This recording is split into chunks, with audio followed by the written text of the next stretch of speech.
Everyone laughed when 26-year-old Anna Mitchell spent her last dollar on an abandoned theater everyone else wanted to tear down. They called her foolish. They said she was throwing her life away. But just days later, while repairing the old stage, Anna uncovered something no one had seen in nearly 70 years. It wasn't money, it wasn't treasure. It was a secret her grandfather had protected for decades. A secret that would restore a forgotten woman's name and change an entire town forever. Stay with me, because by the end of this story, you'll understand why one ordinary brass key brought so many people to tears. At 26, Anna Mitchell had already lived through more loss than most people faced in a lifetime. She never talked much about it. There wasn't anyone left who still remembered the little girl who once laughed so loudly that the neighbors could hear her through the open windows. Her parents were gone before she was old enough to understand why. After that, the only person she had was her grandfather, Robert Mitchell, a quiet man with weathered hands, kind eyes, and a lifetime spent repairing stages inside the old Avalon Grand Theater in the tiny Vermont town of Ashcroft. Robert used to tell her that every theater had two stages. One the audience can see, he'd say with a smile, and another hidden underneath, where the real stories are kept. As a little girl, Anna thought he was talking about magic. Years later, she realized he wasn't. She left college at 18 when Robert became too sick to work. While her friends built careers, married, and started families, Anna spent nearly 8 years helping an old man who apologized every day for becoming a burden. He never was. When Robert passed away during the first snowfall of November, Anna buried him with less than $300 in her bank account and nowhere left to call home. She slept in the back of an aging pickup truck behind St. Matthew's Church, taking whatever jobs she could find washing dishes, cleaning motel rooms, stocking shelves through the night. Most people passed by without ever learning her name. To the world, she was invisible. But before Robert died, he placed a small brass key in her hand. It was old, worn smooth by decades of use. Along with it came a faded photograph of the Avalon Grand Theater taken sometime in the late 1950s. On the back, in Robert's careful handwriting, were just 2 sentences. If you ever have the chance, don't let them tear it down.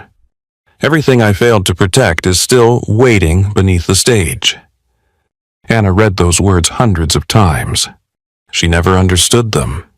Until 6 weeks later, the town newspaper announced that the Avalon Grand Theater, a building abandoned for nearly 40 years, would be sold at public auction before demolition began.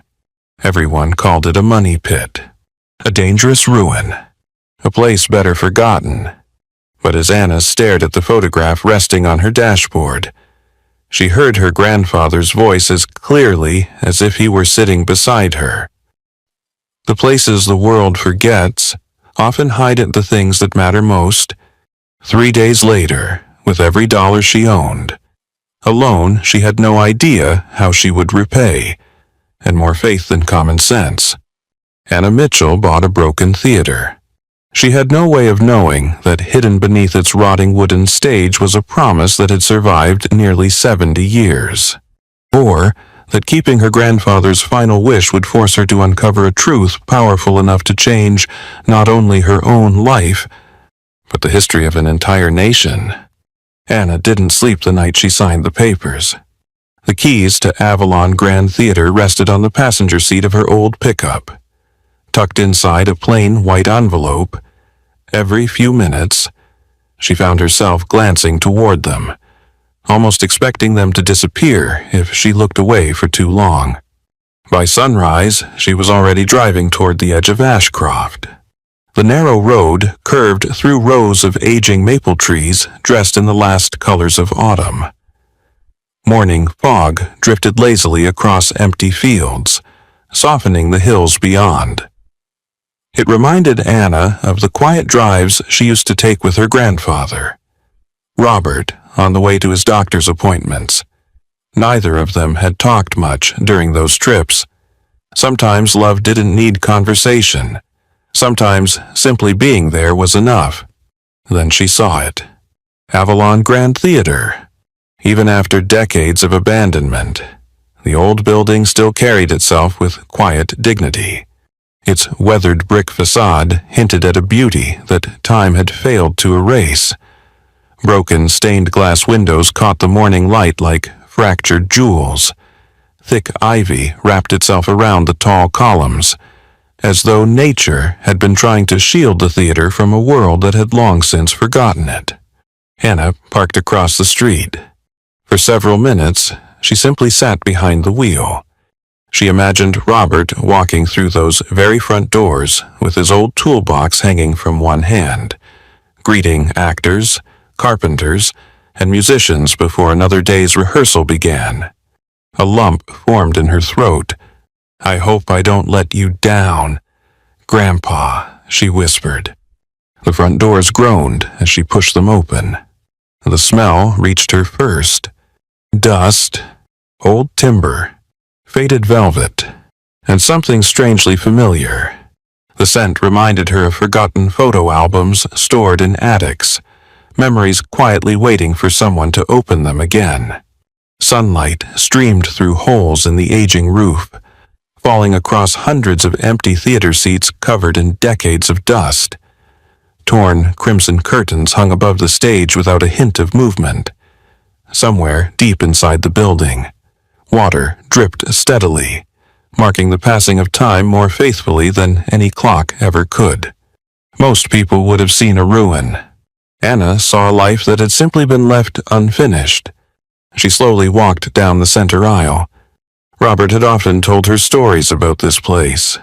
Saturday nights when families lined up around the block. Children laughing during holiday performances. Young couples falling in love in the balcony seats. Veterans returning home from war, holding their wives' hands beneath the glowing chandeliers. Those stories felt impossibly distant now. The only audience left was silence. Anna climbed onto the stage. The old wooden floor groaned beneath her boots. Almost without thinking, she knelt and rested her hand against the worn planks. Robert's voice echoed in her memory. Stages remember every story ever told upon them. When she was a little girl, she thought he was simply being poetic. Standing there now, she wasn't so sure anymore. The days that followed became a rhythm of hard work and quiet determination. Every morning she swept years of dust from the lobby. She hauled broken furniture out to dumpsters. She boarded shattered windows before the Vermont winter could finish what neglect had started. At night, she climbed into the back of her old pickup truck parked behind the theater. Dinner was usually canned soup heated over a camping stove. Sometimes she was too exhausted even to finish eating before falling asleep beneath a pile of blankets. People noticed. Some slowed their cars just to stare. Others laughed. One afternoon, 2 construction workers pulled over beside the sidewalk. "You're the girl who bought Avalon," one of them asked. Anna smiled politely. "I am." The older man removed his cap. "Honey." He looked toward the theater for several long seconds before speaking again. "My father worked here." His voice carried no cruelty, only sadness. "I know what this place used to be." He sighed. "But some things aren't meant to come back." The truck rolled away. Anna watched it disappear down the road, wondering whether he was right. A few days later, another visitor appeared. She was an elderly woman wearing a navy blue coat and carrying a faded hatbox. "My name's Margaret Ellis," she said warmly. "I sold tickets here for 43 years. She smiled toward the lobby. "I thought someone ought to welcome you home." Inside the hatbox rested an old brass ticket punch, dozens of beautifully printed theater programs, and a tiny music box covered with scratches. Margaret carefully lifted it into Anna's hands. "It belonged to your grandfather." Anna blinked. "Grandpa Robert Margaret nodded. He left it behind one evening. She paused, then smiled gently. Or maybe... He meant to. Anna slowly wound the tiny key. A delicate melody drifted through the empty theater. Soft, bittersweet, beautiful enough to make the silence itself feel alive. Margaret closed her eyes. Every morning before rehearsals, Robert would wind that little music box. He always said a theater deserved to wake up with music before it woke up with people. Neither woman spoke for a while. Finally, Margaret looked toward the stage. Did Robert ever tell you about the basement? Anna frowned. What basement? The older woman's expression changed immediately. He never told you. Anna shook her head. I didn't even know there was one. Margaret looked suddenly uncomfortable. I suppose... She hesitated. Perhaps he had his reasons. Before leaving, she stopped at the front doors. If anyone comes asking to buy this place... She looked Anna directly in the eyes. Don't answer too quickly. Then she walked away. Anna remained standing in the lobby long after the music had faded. A basement. Robert had never once mentioned a basement. Not once. 3 days later, the first offer arrived. A black luxury SUV rolled into the theater parking lot. A sharply dressed man stepped out carrying a leather briefcase. His smile looked practiced. My name is Victor Langley. I represent Hawthorne Development. Anna invited him inside. He barely glanced around before placing a folder on the dusty stage. This building clearly means something to you. He spoke calmly. It doesn't mean anything to us. We're prepared to offer you $800,000. Anna stared at him. $800,000. More money than she had ever imagined having. Victor continued. You could buy a home, go back to college, travel, start your life over. No more sleeping in your truck. No more wondering how you'll survive next month. He slid a pen across the folder. All you have to do is sign. Anna looked out across the empty seats. In her mind, she could almost picture Robert sitting quietly in the front row, watching, waiting. She slipped her hand into her jacket pocket until her fingers wrapped around the old brass key. His final words echoed inside her heart. Don't let them tear it down. Slowly, she pushed the contract back across the table. I'm sorry. I'm not selling. Victor's smile vanished. He calmly gathered the paperwork. As he reached the exit, he stopped without turning around. You know, our company already owns nearly every property on this block. His voice became colder. People usually discover that saying no today doesn't always mean they'll be able to say no tomorrow. Then he left. That night, the wind howled through the broken windows of Avalon. Anna lay awake in the back of her truck, replaying the conversation again and again.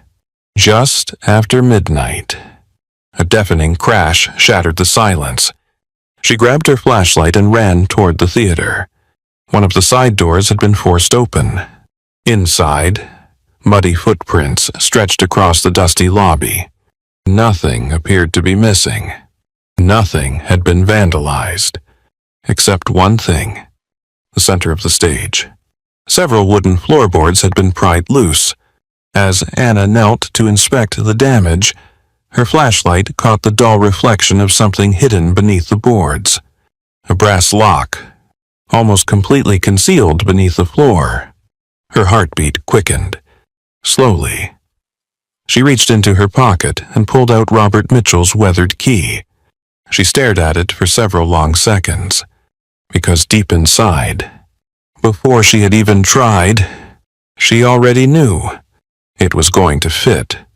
For several long moments, Anna simply knelt there, the old brass key resting in her trembling hand. The silence inside Avalon felt different now. It no longer felt abandoned. It felt as though the building itself had been waiting. She slid the key into the hidden lock. It fit perfectly. Not almost. Not close enough. Perfectly. Anna closed her eyes for a second before turning it. The mechanism resisted at first, protesting after decades without movement. Then came a heavy metallic click that echoed beneath the stage. A deep sound. Ancient. Almost relieved. The section of wooden flooring shifted ever so slightly. Cold air escaped through the narrow opening, carrying with it the scent of damp stone, old paper, and something strangely metallic. Anna pulled the loose boards aside one by one until a square iron hatch appeared beneath them. Its surface was coated in rust. Across the center, barely visible beneath years of grime, someone had engraved a single sentence. "Some promises are worth hiding for." Her throat tightened. "Robert." It sounded exactly like something he would say. She wrapped both hands around the heavy iron ring and pulled. The hatch refused to move. She pulled again. Nothing. Finally, she found an old crowbar backstage and wedged it beneath the edge. With one final effort, the seal finally broke. A cloud of stale air rose from the darkness below. Stone steps disappeared into the earth. Anna aimed her flashlight downward. The beam seemed almost swallowed by the darkness. For a moment, every instinct told her to call someone. The police. The Historical Society. Anyone. Instead, she heard Robert's voice inside her memory. Sometimes the first person who discovers a story becomes responsible for protecting it. Taking a slow breath, Anna stepped onto the first stair. Each wooden step groaned beneath her weight. Dust floated through the flashlight beam like tiny ghosts disturbed from a decades-long sleep. At the bottom, she found herself standing inside a narrow corridor built from rough-cut granite. The walls weren't part of the original theater. They were older, much older. Someone had spent an extraordinary amount of time hiding this place. The corridor opened into a surprisingly large underground room. Anna slowly turned in a circle. Shelves lined every wall. Thousands of handwritten pages sat neatly stacked inside weathered wooden boxes. Leather-bound journals. Rolled blueprints tied with faded ribbon. Photographs. Letters. Metal filing cabinets whose drawers had rusted shut. Nothing looked abandoned. Everything looked carefully preserved, as though someone had expected another pair of hands to one day continue where they had left off. Anna stepped toward the nearest desk. A thick layer of dust covered its surface. She brushed it away gently. Beneath the dust rested an old leather notebook. Inside the front cover was a name written in graceful handwriting. Dr. Eleanor Hayes. Below the name appeared a date. March 17th, 1934. Anna had never heard it before. She flipped through several pages. Most contained mathematical sketches she couldn't begin to understand. Others were filled with personal reflections. One sentence caught her attention. History has always been kind to powerful men. It has rarely been kind to women who dared to build something greater. Anna frowned. Who was this woman? She continued searching. Another journal. Another. Soon she realized there were dozens, perhaps hundreds. Some contained photographs of Eleanor standing beside groups of engineers. Others showed her speaking in lecture halls, smiling beside enormous chalkboards covered with equations. She looked confident, respected, important, yet somehow Anna had never heard her name. That seemed impossible. An entire lifetime of work hidden beneath an abandoned theater. She carefully placed the journals back exactly where she had found them. Then something else caught her eye. At the far end of the room stood a brick wall unlike the others. Newer, smoother. as though someone had built it long after the underground archive already existed. One of the bricks reflected the flashlight differently, almost polished. Anna walked closer. Her fingers brushed across the surface. The brick shifted inward with a quiet click. A hidden latch. Slowly, almost silently, part of the wall began sliding sideways. A second chamber revealed itself beyond. The air inside felt noticeably colder. Anna's flashlight swept across the room, then stopped. She forgot how to breathe. Occupying nearly the entire chamber stood an enormous machine, unlike anything she had ever seen. It wasn't elegant, it wasn't beautiful, but it possessed a strange kind of majesty. Copper coils wound around polished steel cylinders. Glass tubes stretched between brass fittings. Hundreds of carefully labeled gauges covered the front panel. Every component had been assembled by hand with astonishing precision. No rust covered the polished metal. No corrosion marked the wiring. It looked maintained, impossible. No one had entered this room for decades. Had they? Anna stepped closer. At the center of the machine rested a bronze nameplate. She brushed away years of dust. The engraving slowly appeared. Project Lumina, designed by Dr. Eleanor Hayes. Completed. October 11th, 1938. Anna whispered the words aloud. Project Lumina. She had absolutely no idea what she was looking at. Yet one thing became immediately clear. This wasn't theater equipment. This wasn't a stage prop. Whatever Eleanor Hayes had built, she had intended it to change something. Everything inside the room seemed frozen in the exact position it had been left. Coffee cup, reading glasses, a wrench lying beside an unfinished notebook. It looked less like an abandoned laboratory, and more like someone had walked away planning to return the next morning. Anna opened the notebook. The final entry stopped her cold. If this room is ever opened, then Robert kept his promise. She stared at the words. Her heart began pounding. Robert. Her grandfather. She read the sentence again. There was no mistake. The notebook continued. If you're reading this, then the world has probably forgotten my name. That doesn't matter. What matters is that the work survived. Trust Robert. If he believed you were ready, then I believe him too. Anna slowly lowered the notebook. None of this made sense. Robert had never spoken about Eleanor Hayes, never mentioned a laboratory, never hinted that he knew anything hidden beneath Avalon.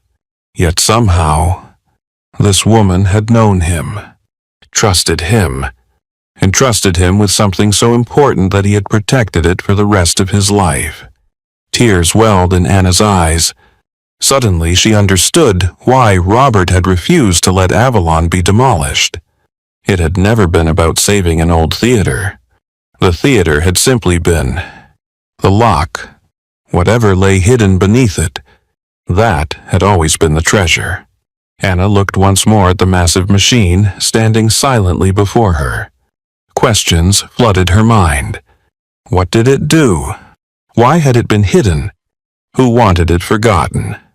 And perhaps the most haunting question of all, if Robert had guarded this secret for nearly 70 years, who else knew it was here? At that exact moment, far above the underground chambers, Anna heard something. A floorboard creaked, then another. Someone was walking across the stage above her. Anna didn't move. The footsteps above her were slow, measured. Whoever was walking across the stage wasn't wandering. They sounded deliberate. She switched off her flashlight. The underground chamber disappeared into complete darkness. For several long seconds, she simply listened. One step, another, a pause. Then the unmistakable scrape of wood sliding across wood. Someone was examining the stage. the very place where she had uncovered the hidden hatch. Anna's heartbeat thundered in her ears. She held her breath. The footsteps lingered for another minute before gradually fading toward the lobby. A heavy door opened, then closed. Silence returned. Only then did Anna dare switch the flashlight back on.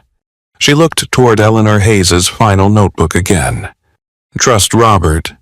Those two words carried a different weight now. Robert hadn't stumbled upon this place by accident. He had been chosen, which meant everything he had ever told Anna about Avalon had been carefully measured. Every story, every lesson, every strange sentence that never quite made sense. They weren't bedtime stories. They were clues. Anna climbed back upstairs just as dawn began to soften the sky. She locked the hatch exactly as she had found it and carefully replaced every loose floorboard. If someone had been searching during the night, they couldn't know she had already found the entrance. Not yet. She spent the morning pretending to clean the theater while her thoughts raced faster than she could organize them. Who was Eleanor Hayes? Why had Robert protected her work? And perhaps most importantly, who had been inside Avalon only hours earlier? By lunchtime, she knew one thing. She needed answers. Real answers. Not guesses.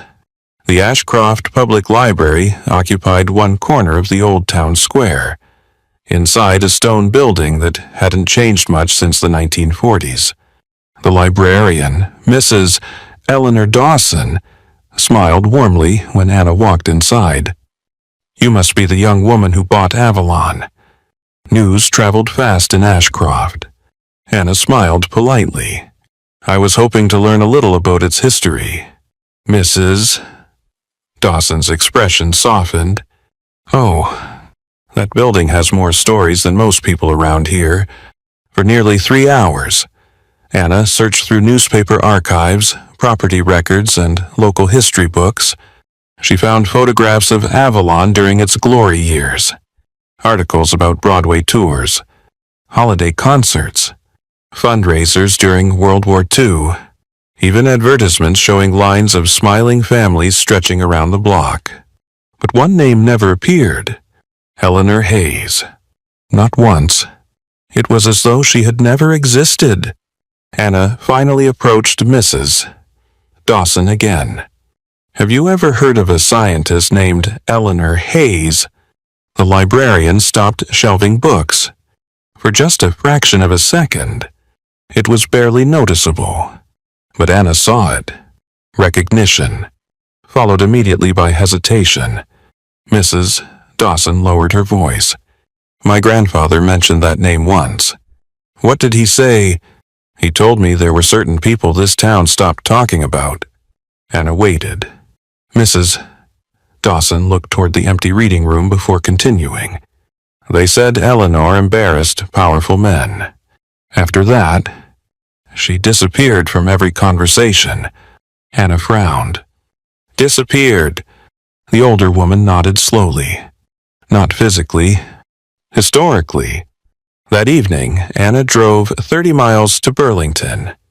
There was only one person she could think of: Professor Arthur Bennett, a retired historian whose books focused on forgotten inventors and overlooked scientific discoveries. She wasn't expecting him to answer. Yet, when she knocked on the door of his small farmhouse, an elderly man with silver hair opened it almost immediately. He looked as though he had been expecting company. "I'm Arthur Bennett." Anna introduced herself. The moment she mentioned Eleanor Hayes, everything changed. The old professor fell completely silent. His eyes widened. "Where did you hear that name?" Anna hesitated. I think I found something that belonged to her." Arthur stared at her for several long seconds. Finally, he stepped aside. "You'd better come in." His study looked less like a home office and more like a museum. Shelves overflowed with biographies, engineering journals, and handwritten notes. Old photographs covered the walls.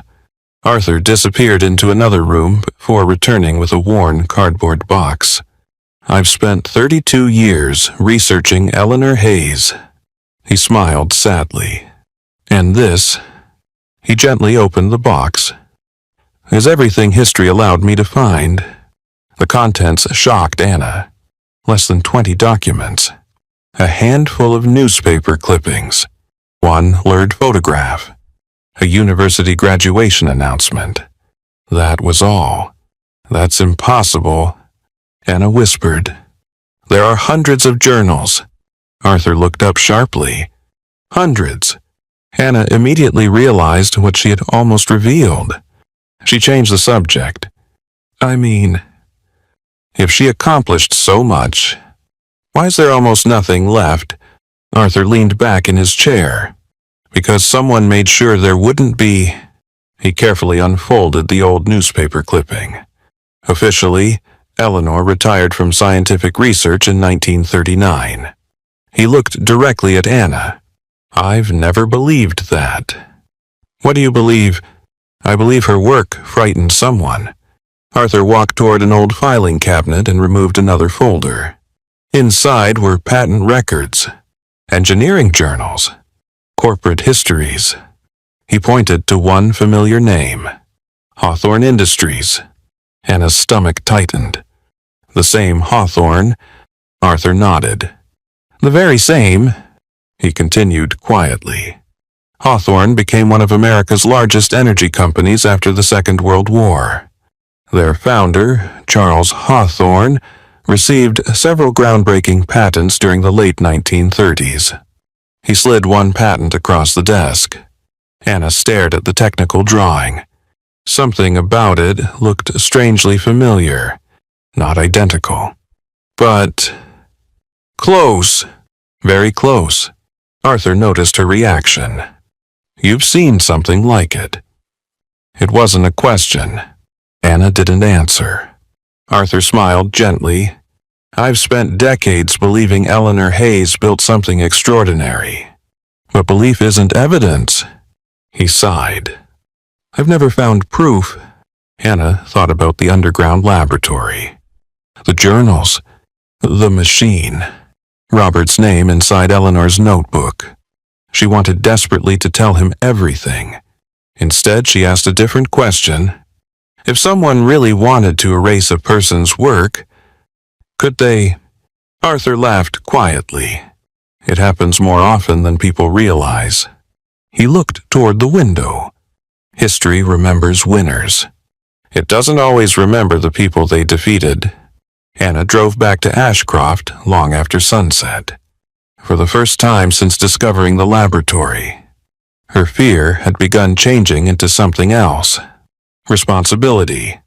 She no longer believed she had accidentally uncovered an old scientific archive. She believed Robert had spent decades protecting evidence. Evidence someone else had worked very hard to erase. When she parked behind Avalon, she noticed fresh tire tracks near the loading entrance.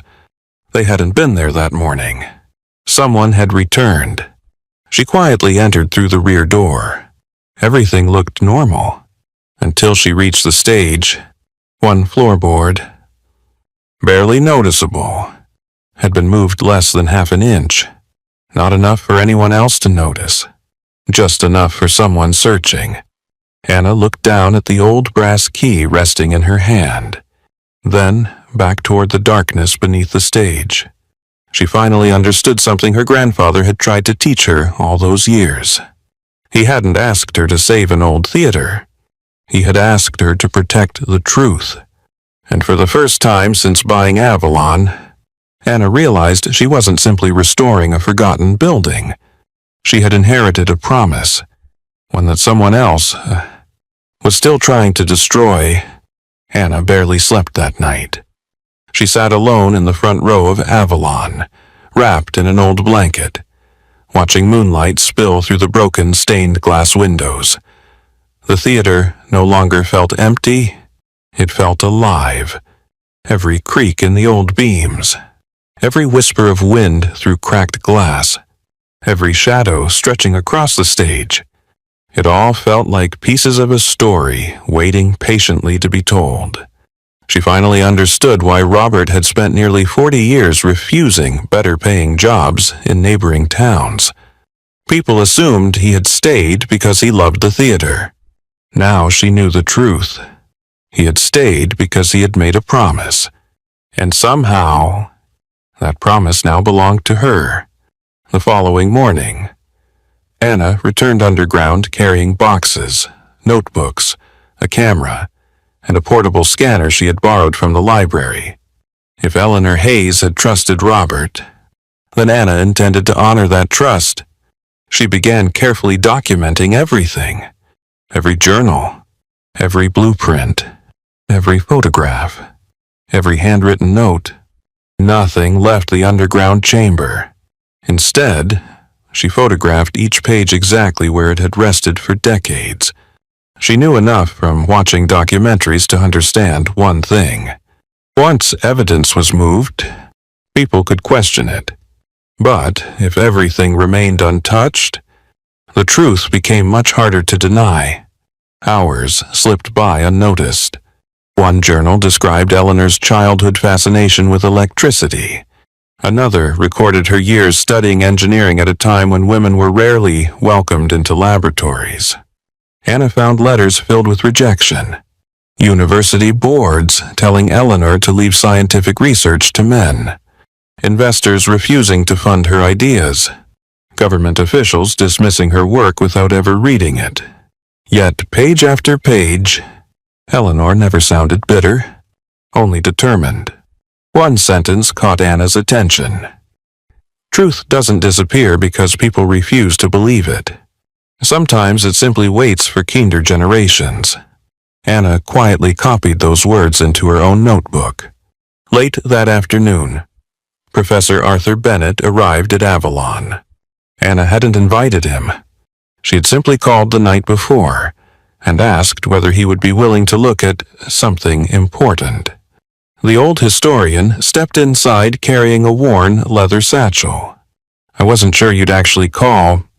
Anna smiled nervously. "I wasn't sure you'd believe me." She led him onto the stage. Neither of them spoke. Slowly, Anna removed the loose floorboards. Arthur watched silently. When she unlocked the hidden hatch, his breathing changed. He didn't say a single word until they reached the underground archive. Then he stopped walking altogether.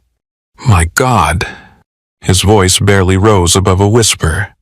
For several long moments he simply turned in slow circles, taking everything in.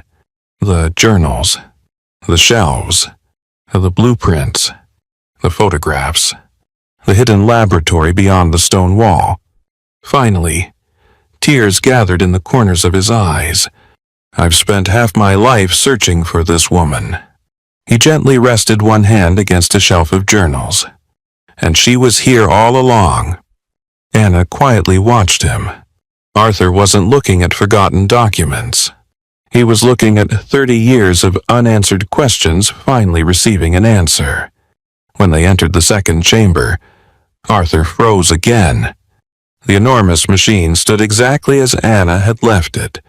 Silent, patient, almost majestic. He approached slowly, not like a scientist, like a man entering a cathedral. He examined the polished brass fittings, the copper coils, the intricate wiring. Every few seconds he shook his head in disbelief. "This," he swallowed, "shouldn't exist." Anna looked at him. "What is it?" Arthur smiled sadly. "I honestly don't know." He laughed softly. "And that's what frightens me." He pointed toward several unusual components. Some of these engineering principles weren't supposed to appear until decades later. He turned toward Anna. "If Eleanor Hayes built this in the 1930s, history has been missing an entire chapter." For the next 3 days they worked together underground. Arthur cataloged historical records. Anna photographed every document. Together they slowly assembled pieces of Eleanor's life. The picture that emerged was heartbreaking. She hadn't been an assistant. She hadn't been someone else's student. She had led her own research, filed her own patents, designed every blueprint herself. Then, almost overnight, her name disappeared. The patents remained. The discoveries remained. Even the technology continued evolving. Only Eleanor herself had vanished from the story. Arthur leaned back in his chair one evening, exhausted. "I've seen this before." Anna looked up. "What do you mean?" "History rarely erases ideas." He sighed. "It erases people." Meanwhile, life above ground continued becoming more complicated. Every other day, another representative from Hawthorne Development appeared. Each offer grew larger. $1 million, 1.5, then $2 million. The amount no longer made sense. No abandoned theater was worth that kind of money. Unless they weren't buying the theater. They were buying what lay beneath it. That realization settled heavily over Anna. Someone knew. Maybe not everything, but enough. A week later, another surprise arrived. Margaret Ellis returned, carrying an old wooden crate she had discovered in her attic. "I almost threw this away years ago." She smiled apologetically. "I think it belongs here." Inside were dozens of theater photographs, programs, employee records, and a small envelope addressed simply, "Robert Mitchell." Anna carefully unfolded the letter. The handwriting wasn't Robert's. It belonged to Eleanor. "Dear Robert, if you're reading this, then I've finally accepted what you tried so hard to convince me of. Some inventions are simply born before the world deserves them. If anything happens to me, promise me one thing. Don't protect my machine. Protect the truth. Machines can always be rebuilt. A stolen life never can." Anna stopped reading. Her vision blurred with tears. Robert hadn't spent his life protecting a machine. He had spent it protecting a woman's name. A woman history had almost erased forever. Suddenly, everything about her grandfather made sense. His quiet humility. His refusal to seek recognition. His constant reminders that doing the right thing rarely earned applause. He had never been guarding a secret because it was valuable. He had been guarding it because it was right. That evening, as the sun disappeared beyond the Vermont hills, Anna and Arthur sat together on the edge of the old stage. Neither spoke for a long while. Finally, Arthur broke the silence. "You know what happens if we tell the world." Anna nodded slowly. "People will come. They will. Scientists, lawyers, journalists, collectors, and people who will want to own it." Anna looked toward the empty auditorium. "This theater has been silent for 40 years. She smiled faintly. "Maybe. It's finally time someone heard its story." Arthur smiled. "For the first time in decades, I think history is about to correct one of its greatest mistakes." Anna reached into her pocket and wrapped her fingers around Robert Mitchell's brass key. She no longer saw it as the key to a hidden room. It had become something far more meaningful. It was the key to a promise, and promises were meant to be kept. She didn't yet know how difficult that promise would become. She didn't know how many people would soon try to stop her, or how much she would have to sacrifice to tell Eleanor Hayes's story. But one thing had become perfectly clear. Anna Mitchell had not inherited a forgotten theater. She had inherited a mission, and for the first time since losing her grandfather, she no longer felt alone. The story spread far more quickly than Anna had imagined. Professor Arthur Bennett hadn't contacted television stations. He hadn't called newspaper reporters. Instead, he quietly shared several verified documents with 3 respected historians he had trusted for decades. He believed the truth deserved careful hands before loud voices. But truth has a strange way of finding daylight. Within a week, whispers about a forgotten female inventor hidden beneath an abandoned Vermont theater had begun circulating through academic circles. Then someone leaked a photograph. It wasn't the machine. It wasn't the underground laboratory. It was one page from Eleanor Hayes' journal. Only one sentence appeared. History has always been kind to powerful men. It has rarely been kind to women who dared to build something greater. The photograph spread across social media faster than anyone expected. Soon came the questions. Who was Eleanor Hayes? Was she real? What had she built? And why had no one ever heard her name? For the first time in nearly a century, people were asking exactly the questions Eleanor had hoped someone would ask. Not everyone celebrated. A week later, Anna found a plain white envelope pushed beneath the front door of Avalon. No stamp, no return address. Inside was a single typed sentence. Walk away while you still can. Nothing else. No signature. No explanation. Arthur examined the letter quietly. They're frightened. Anna looked at him. You really think so? He nodded. People don't threaten fairy tales. They threaten evidence. Anna folded the paper carefully and placed it inside one of Eleanor's empty archive boxes. She wasn't going to pretend the warning didn't scare her. It did, but fear no longer carried the same weight it once had. She had already lost everyone she loved. There wasn't much left the world could take from her. 3 days later, Hawthorne Development returned. This time, Victor Langley wasn't smiling. He walked across the stage as though he already owned it. Our board has approved a final offer. He placed another folder on the ticket counter. $5 million. Anna stared at the number. $5 million? Enough money to buy a home, finish school, travel the world, never worry about another meal, never sleep in a truck again. Victor spoke softly. This is more than generosity. It's an opportunity. Anna remained silent. You don't owe this building your future. He leaned slightly closer. Robert Mitchell made his choices. You don't have to spend your life making the same mistakes. The words struck harder than Victor realized. For just a moment, Anna imagined saying yes. A small house with a front porch, a warm bed, a life that didn't begin every morning wondering what might go wrong. She had dreamed about that life since she was a little girl. Victor noticed the hesitation. You're tired. I can see it. You've spent your whole life surviving. Don't mistake survival for purpose. He slid the contract toward her. Sign. Anna lowered her eyes.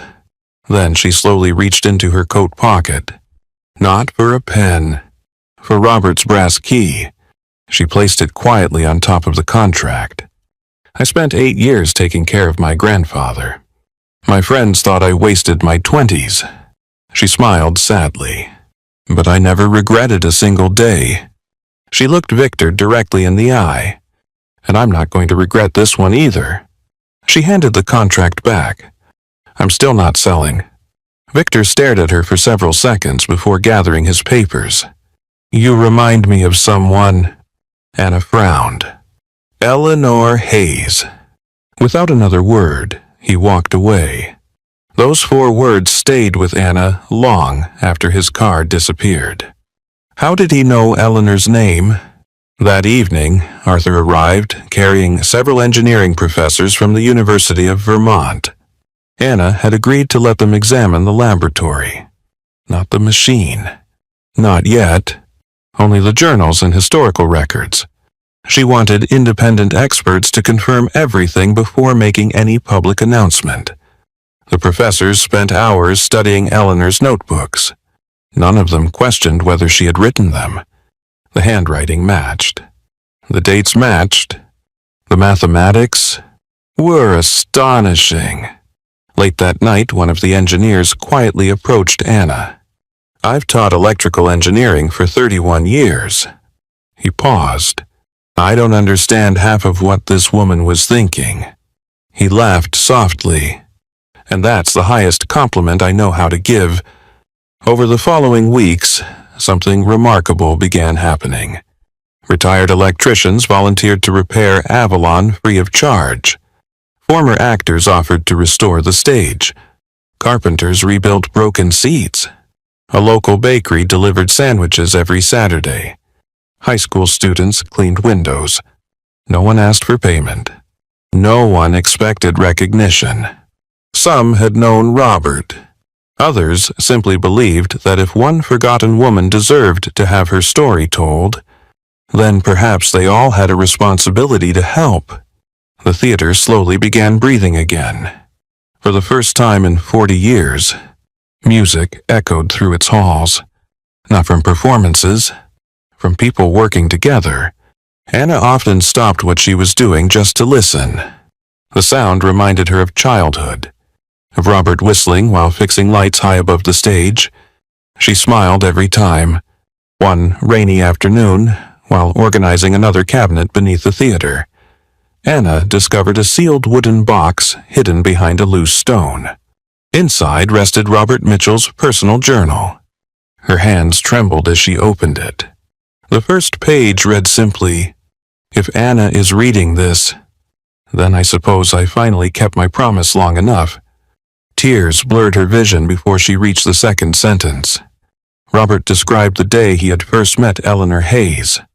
He had been just 19 years old, a stage mechanic trying to earn enough money to support his widowed mother. One evening, he accidentally discovered Eleanor working beneath the theater after everyone else had gone home. She hadn't chased him away.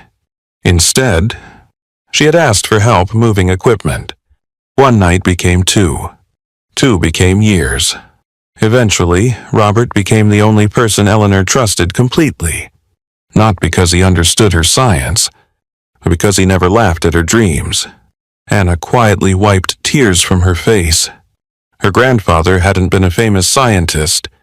He hadn't changed history with brilliant inventions. He had changed history by believing in someone when no one else would. Perhaps that required even greater courage. As she closed the journal, Anna looked around the underground chamber. For months, she had believed her responsibility was protecting Eleanor's machine. Now she understood how wrong she had been. The machine mattered, but it wasn't the heart of the story. The heart of the story was Eleanor, a woman who refused to surrender her brilliance, and Robert, a man ordinary enough to be overlooked by history, yet extraordinary enough to spend nearly half a century protecting someone else's legacy without ever asking for credit. Anna smiled through tears. For the first time since she had lost her grandfather, she no longer felt like a homeless young woman trying to save an abandoned theater. She felt like the next guardian of a promise. And some promises are worth giving your entire life to keep. Winter gave way to spring. Almost without anyone noticing, the snow that had blanketed the streets of Ashcroft slowly melted into narrow streams that ran alongside the old sidewalks. Buds returned to the maple trees surrounding Avalon Grand Theater, and for the first time in decades, people no longer walked past the building without looking. They stopped. Some simply stood across the street in silence. Others smiled. Many remembered. The old theater no longer looked abandoned. It looked alive. Fresh paint covered the weathered doors. Every broken window had been carefully restored using the original stained glass designs. Volunteers had repaired the velvet curtains by hand, refusing to replace them because, as one retired seamstress put it, some wrinkles deserve to stay. They remind us we've lived. Anna smiled every time she heard that, because she understood exactly what the woman meant. Months of research had finally reached their conclusion. Independent historians confirmed Eleanor Hayes's authorship of the journals. Engineers authenticated the laboratory. Archivists verified the dates of every notebook, every blueprint, every letter. The evidence was overwhelming. A woman history had nearly erased had, at last, found her voice again. News organizations from across the country came to Ashcroft. They expected to interview a young woman who had uncovered a scientific mystery. Instead, they found a story about loyalty, about promises, about two ordinary people who refused to let the truth disappear. Anna insisted that every interview begin the same way. "This story doesn't belong to me. It belongs to Eleanor Hayes, and to my grandfather, Robert Mitchell. He spent most of his life protecting something the world never thanked him for. I think it's finally time someone did." Those words appeared in newspapers across America. They resonated far beyond Vermont. Thousands of letters began arriving at Avalon. Some came from retired teachers, others from veterans, factory workers, widows, grandchildren. Many wrote about someone in their own family who had been forgotten, overlooked, or never given credit for what they had done. Without realizing it, Anna had awakened something much larger than an old mystery. She had reminded people that history isn't only written by famous names. Sometimes it's quietly protected by ordinary hearts. Several months later, a letter arrived bearing the seal of the National Museum of American Innovation. Inside was an invitation. A special ceremony would be held to recognize the long-overlooked contributions of Dr. Eleanor Hayes to American scientific history. The museum also wished to honor one other person, Robert Mitchell, not as an inventor, not as a scientist, but as the man whose quiet integrity had preserved the evidence long enough for justice to find it. Anna sat in the empty theater holding the letter for a long time. She wished more than anything that Robert could have seen it. Then she smiled. Maybe, in some way, he already had. The ceremony took place on a warm afternoon in early May. Historians, engineers, students, reporters, and families filled the auditorium. At the center of the stage stood two bronze plaques. One read, Dr. Eleanor Hayes, a visionary whose brilliance waited patiently for history to catch up. The second was much simpler. Robert Mitchell. He asked for no recognition. He simply kept his promise. Anna stood backstage holding the speech she had rewritten at least 20 times. When her name was announced, she walked slowly toward the podium. Halfway there, she stopped, folded the speech, and slipped it back into her pocket. Some stories were never meant to be read, only spoken from the heart. She looked across the audience. I've been told many times over the past year that I saved a theater. She smiled gently. But that's not true. The theater saved me. The room fell completely silent. When I bought Avalon, I thought I was giving an old building a second chance. It turns out, it was giving one to me. She paused as emotion caught in her voice. My grandfather spent 40 years protecting a woman he believed the world had treated unfairly. He never expected applause. He never expected anyone to know. He simply believed that doing the right thing mattered, even if no one was watching. Anna looked toward Robert's plaque. I used to think courage meant doing something extraordinary. I know better now. Courage is keeping a promise when the person you made it to is no longer here to remind you. Many in the audience quietly wiped away tears. Anna continued. Eleanor Hayes changed history with her mind. My grandfather changed history with his character. And if there's anything this journey has taught me, it's that the world needs both. The audience rose together.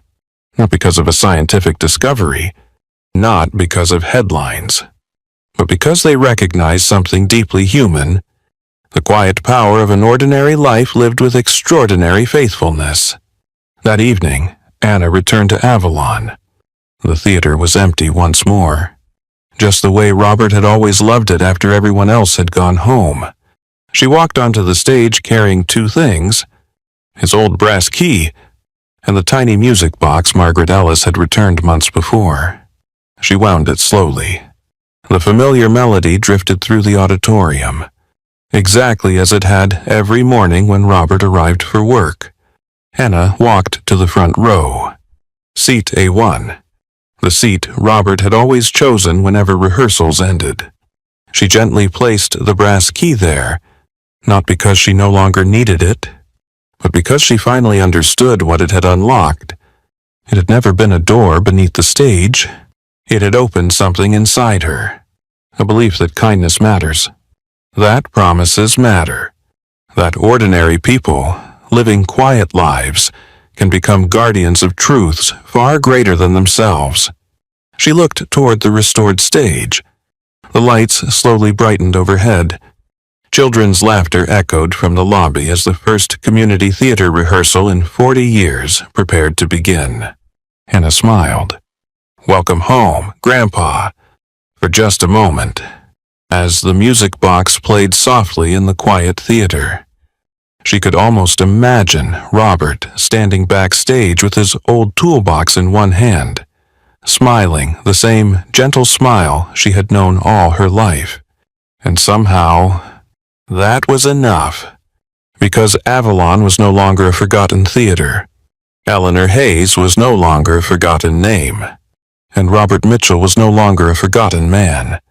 Their stories would live on not because they had sought greatness, but because they had chosen honesty, compassion, and quiet courage when no one was looking. Sometimes, that is the kind of legacy that lasts the longest. A few weeks later, Avalon Grand Theater was alive again, not because famous performers had returned, but because children had. Every Saturday morning, the old stage echoed with music, laughter, and dreams that finally had a place to grow. One afternoon, after rehearsal, a little girl walked up to Anna holding a notebook.